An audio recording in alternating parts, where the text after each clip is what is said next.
Dạ vâng, em chào các bác nhé. Thì ở video này em sẽ hướng dẫn các bác sửa một chiếc máy hàn điện tử. Cái bệnh của chiếc máy hàn này là nó không có điện áp ra mọi người. Máy vẫn chạy, có quạt gió nhé, có đèn báo này kia, tất cả mọi thứ có đầy đủ nhưng mà lại không có điện áp ra mọi người. Đấy thì ta tiến hành kiểm tra nó xem bị nào để em cùng các bác đi và sửa chữa nha các bác nhé.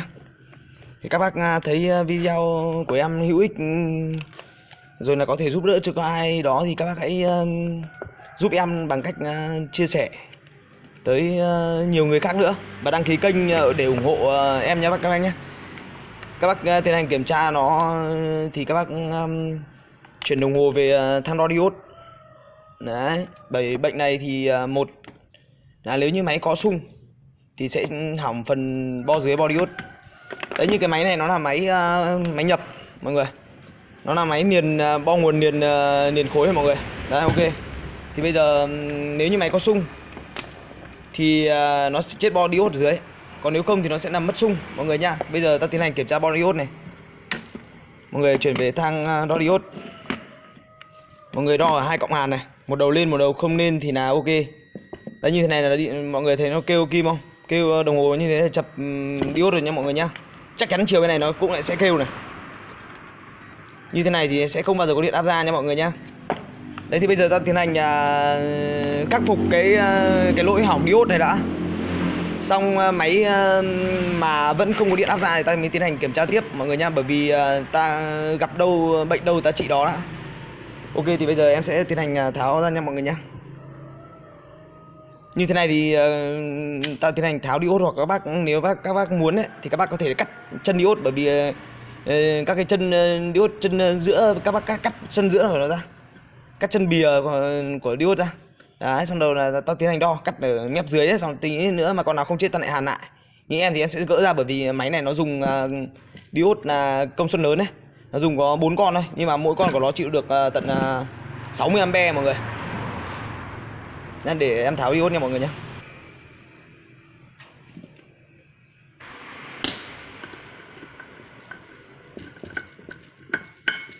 Các bác hãy chia sẻ video rồi đăng ký kênh của em để mà theo dõi những cái video tiếp theo nha các bác nhé. Em chia sẻ những cái kiến thức sửa chữa máy hàn này cho mọi người cùng biết, rồi là chia sẻ những cái chiếc máy như thế nào là máy tốt, như nào là máy xấu mọi người, để mà anh em cùng tránh mua phải những cái loại máy hàng giả hàng nhái mọi người. Đấy, tức là nếu như mà anh em nào mà mua cái máy hàng rẻ ấy, thì nó chỉ là bỏ số tiền rẻ ra thôi, mọi người hiểu em nói chưa? Chứ không phải cái tình trạng là ta bỏ số tiền nhiều ra mà lại mua phải cái máy hàng kém chất lượng thì nó không được ấy lắm mọi người. Đấy, bây giờ em sẽ tiến hành gỡ nó ra.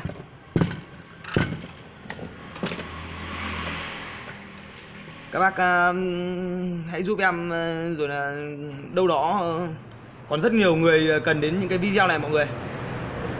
Thì mọi người hãy đăng ký kênh của em, rồi là chia sẻ qua Zalo, chia sẻ những cái video này qua trên Zalo này, chia sẻ qua Facebook với mọi người, để cho nhiều anh em biết đến. Bởi vì là còn nhiều anh em rất cần đấy mọi người.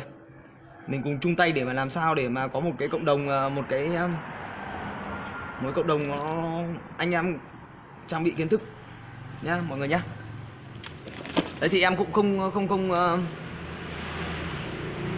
có mục đích gì cả các bác. Cái mục đích của em chỉ là muốn mang những cái gì mình biết đến những anh em mà còn có rất nhiều anh em còn đang rất là cần đấy các bác. Đấy, nên là ta nên cho đi những cái gì mà ta có. Bởi vì những cái điều đó nó sẽ giúp được cho rất nhiều người mọi người, thì cuộc sống nó mới có ý nghĩa được. Chứ không nhất thiết là phải làm vì tiền đâu mọi người. Nếu mà cứ làm vì tiền thì phải có tiền mới làm thì sẽ chẳng có ai cho hay cái gì cả.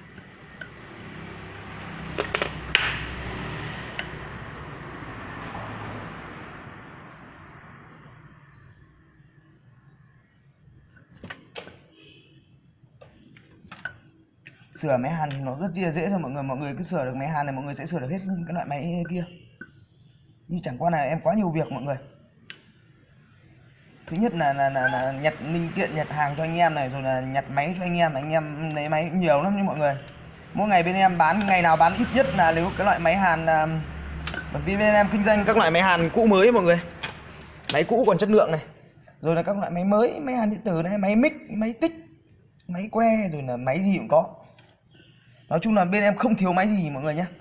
Các bác không cần phải hỏi rằng là còn máy không, hay là nếu các bác nào có nhu cầu mua, các bác không cần phải hỏi là còn máy không, bởi vì trừ khi là Việt Nam mình, người Việt Nam mình hết ăn cơm hàng ngày ấy, thì là nhà em mới hết máy hàn. Bất cứ lúc nào các bác hỏi, không cần phải hỏi đấy làm gì đâu, bởi vì đó là cái ngành nghề kinh doanh rồi thì làm sao mà hết được, hết thì chết à.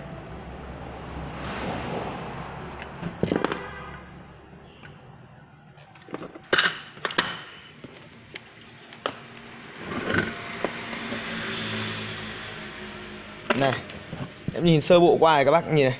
Không biết là bác nào bác cái nót, tí nữa em phải ấy ra hết này. Ui rồi bác cái nót này. Thế này thì này. Chán quá. Và tiến hành kiểm tra diode mọi người nhé, bởi vì nó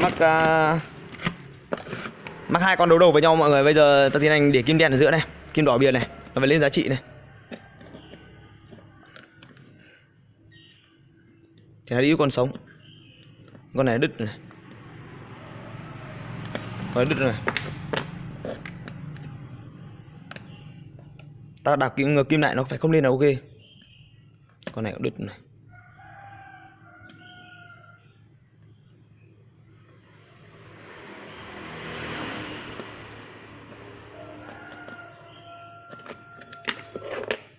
Ôi bác nào bác còn thay cả con 9202 vào đây nữa này mọi người. Đây. Thế này thì làm gì máy này chả chết mọi người. Đấy, thợ sửa này. Không biết bác nào sửa đây. Dàn diode này của người ta mà bác ấy thay con 9202 vào đây thì nó chịu làm sao được. Bố nó phải chết chứ không phải nó. Này chết thằng cẳng này.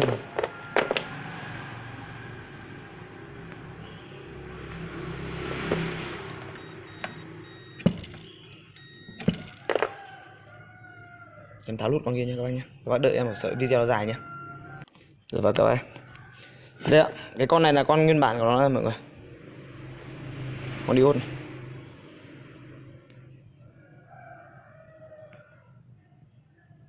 Con này con CTL6020 rồi mọi người. Mỗi con này nó chịu 60A mọi người nhé. Đấy, máy này nó mắc 4 con thôi. 60 này. Không biết bác nào bác ấy sửa, bác ấy thay con 9202 này. Đó, nhìn bác mọi người nhìn bác ấy hàn này, nhìn này. Giảm thì sợ thật. Con 9202 nó chỉ chịu được có 20A thôi nha mọi người nhá. Đấy. Mỗi con là 10A là 20A mọi người nhá. Đây là con nguyên bản của nó này. Để em nó chết mất mấy con này, nó chết thì em thay con này vào này mọi người.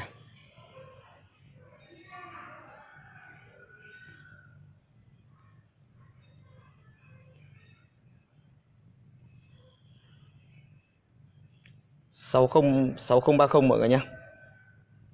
Đấy. Nói chung là bên em thì không thiếu, kể cả con 6020 này em có. Nói chung là bên em không thiếu linh kiện gì mọi người.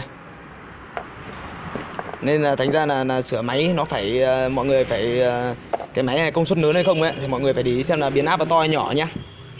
Rồi là diode nó là bao nhiêu con và bấy nhiêu con đấy nó là con bao nhiêu. Chứ không phải là cứ thấy 4 con diode nó là công suất yếu, không phải đâu mọi người. Nếu như 4 con mà mỗi con nó chịu 20A thôi thì nó mới yếu. Nhưng nếu như 4 con mà mỗi con nó chịu 60A, thậm chí có những con diode là 80A mọi người. Hàng khủng ấy mọi người. Đấy. Nên là mọi người phải đây, như những con này. Nó chịu mỗi con 60A nha mọi người nhé. Hàng này còn những con diode này cực hiếm luôn mọi người, không phải đơn giản, nó không phải muốn mua là có đâu mọi người nhé.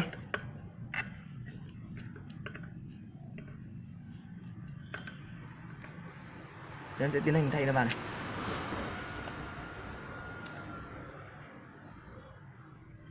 Những con máy hàng khủng, những con máy hàng nhập hoặc là những con máy hàng máy xịn đấy mọi người, thường nó sử dụng những con linh kiện khủng để từ công suất, kể so công suất em cho mọi người xem cùng là so ấy, nhưng mà nó dùng tuyền sò Toshiba với cả sò ấy thôi mọi người.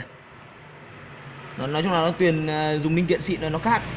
Linh kiện đều thì nó chỉ được khoảng tầm 5-60% thôi, đến tầm 6-70% là nó sẽ phải toạch, chứ không nhất.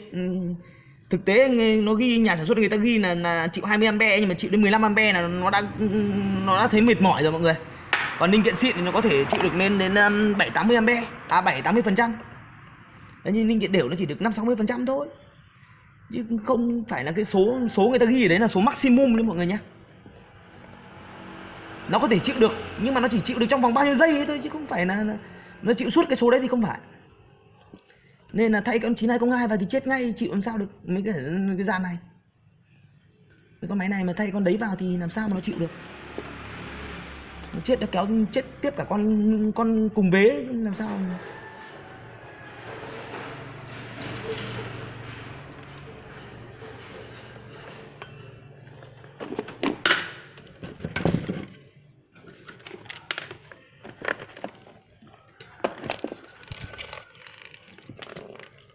Nên là khi mà ta thay thế linh kiện này ta cũng phải thay đúng linh kiện. Máy hết pin rồi, thay đúng nha mọi người nhé. Là một đầu kim nên, một đầu kim không nên là ok mọi người nhé. Này, ok này mọi người thấy chưa này. Đấy, thì bây giờ em sẽ tiến hành ghi điện thử xem nó thế nào nha mọi người nhé. Mọi người để em chút để em cắm điện nhé, để em lấy dây điện em cắm nhé. Em dừng video một chút để em lấy dây điện. Đấy, nhìn thế là diode đã xong rồi. Bây giờ ta sẽ tiến hành kiểm tra xem là máy đã có điện chưa nhé. Nếu chưa có điện ta tiến hành kiểm tra xung này, kiểm tra công suất xem nó như nào mọi người nhé. Vâng, sau khi em cắm dây mọi người, thì bây giờ em sẽ tiến hành bật thử xem là máy có điện áp ra chưa nhé mọi người nhé. Mọi người nhớ mà khi sửa máy này mọi người phải để ý linh kiện nha mọi người, em phải xay đúng nhá, chỉ số của nó thì mới được. Chứ mọi người mà thay kém hơn là nó sẽ chết ngay lập tức, nó không thể chịu được, chứ không phải con nào giống con nào đâu mọi người nhé. Đây, em đang để điện thang DC này. Đây, máy đóng dưa lê này mọi người. Mọi người nhìn thấy 39V không? 39,7,5V này. Đấy. Đây em đang cắm cổ sấy nhá. Em không cắm cổ sấy thì nó cũng khoảng tầm trên 50V mọi người nhé. Đấy thì đây là một cái bệnh cũng rất là phổ biến mọi người, mà nhiều khi là ta phải biết khoanh vùng nhé mọi người nhé. Chúng ta phải khoanh vùng xem là nó hỏng đâu. Nếu như mà xử lý bo này xong rồi, bo diode ok rồi mà máy vẫn không có điện áp ra, ta mới tiến hành kiểm tra bo công suất xem là xung có hay không. Nói chung nó là một cái quy trình, các cái bước mình phải xác định khoanh vùng được. Đấy mọi người nhé. Thì mọi người hãy chia sẻ video, đăng ký kênh để mà theo dõi những video tiếp theo của em nha mọi người nhé. Chúc mọi người thành công nha mọi người nhé. Cảm ơn mọi người nhé. Cảm ơn mọi người đã xem video. Đây là một chiếc máy nhập mọi người. Hẹn mọi người ở video sau nhé.